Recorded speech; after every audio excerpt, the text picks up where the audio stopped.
بنو نذیر والوں نے یہ کیا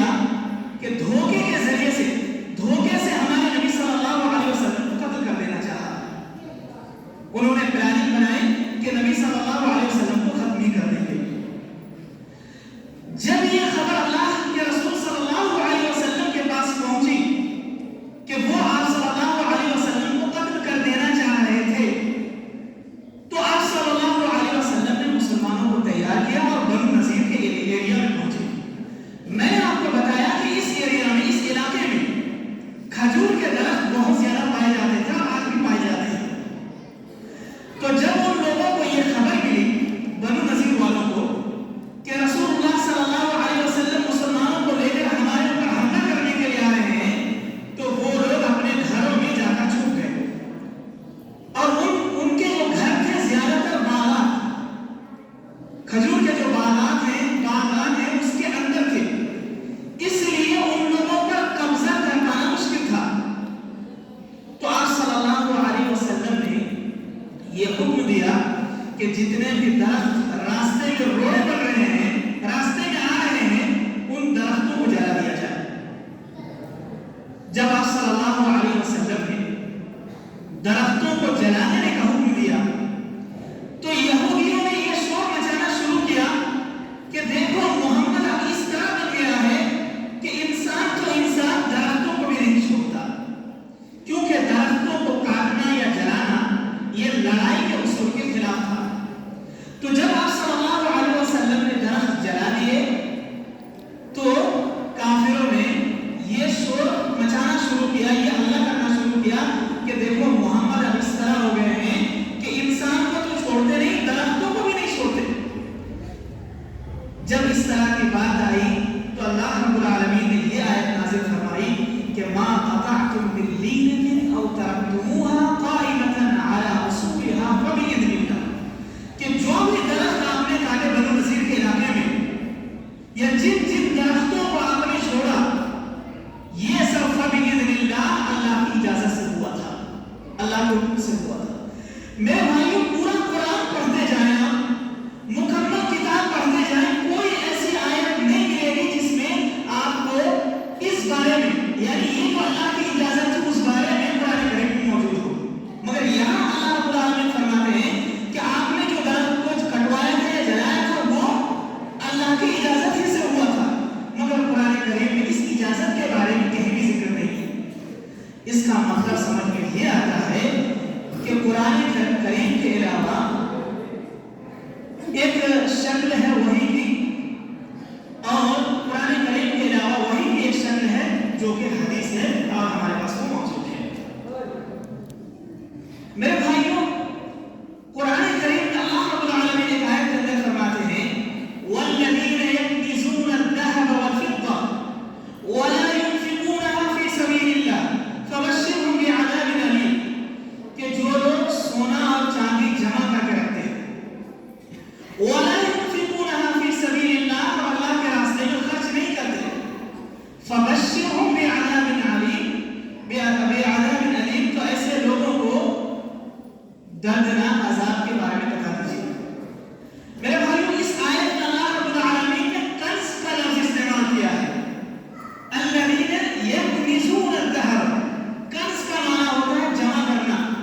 چاہے مٹی کے نیچے دفن کر کے جمع کر کے رکھے وہ بھی کنز ہے، یا ایسے ہی بکسے میں جمع کر کے رکھے وہ بھی کنز ہے۔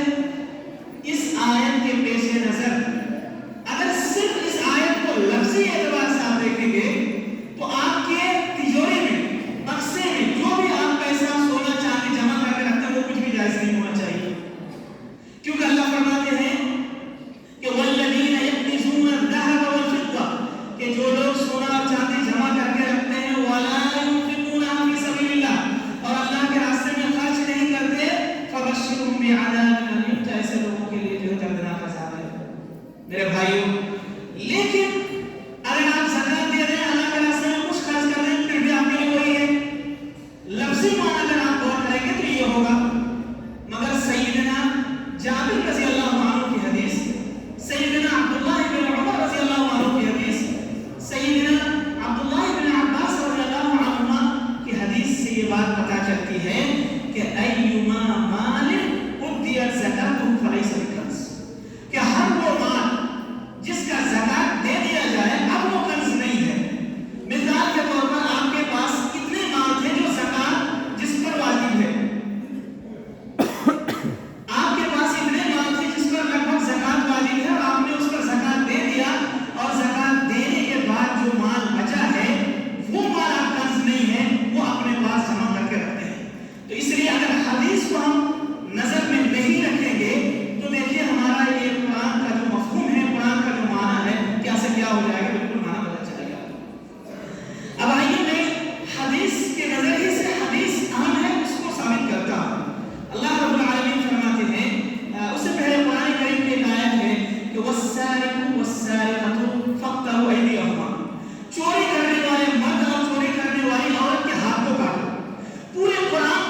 بھی یہ ثابت ہوتا ہے کہ قرآن کریم کے علاوہ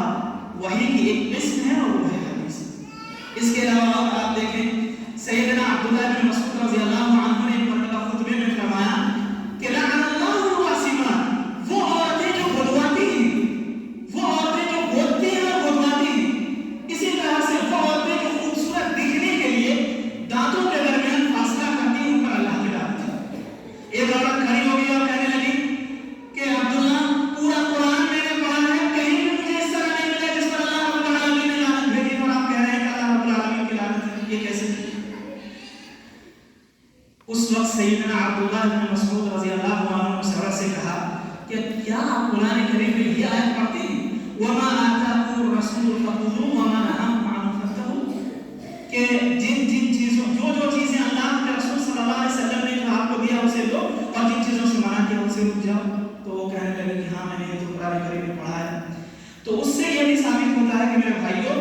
جو حدیث میں ہے گویا کہ گرچہ وہ قرآن کریم میں نہیں ہے لیکن وہ ہمارے لیے قابل عمل ہے، ان پر ہمیں عمل کرنا چاہیے۔ اسی طرح سے رجم کا مسئلہ، جیسے اگر کوئی شادی شدہ عورت یا شادی شدہ مرد اگر زنا کر لے تو ان کے لیے رجم ہے۔ پہلے قرآن کریم میں آیت تھی لیکن اب وہ قرآن کریم میں اس تعلق سے کوئی بھی آیت نہیں ہے، تو کیا آپ کہیں گے کہ جو ہے یہ رجم ہماری اسلام شریعت میں نہیں ہے؟ اس لیے قرآن کریم میں جو آیتیں ہیں ہمیں وہ ماننا ہے، اور قرآن کریم کو سمجھنے کے لیے ہمیں حدیث کا سہارا لینا ہے۔ حدیث کے سہارا لیے بغیر، حدیث کی تفسیر سمجھے بغیر ہم قرآن کریم کی تفسیر یا قرآن کریم کا معنی مفہوم نہیں سمجھ سکتے۔ اللہ رب العالمین ہم تمام لوگوں کو خیر توفیق دے۔ بارک اللہ لی و لکم فی القرآن العظیم ونفعنی و ایاکم بما فیہ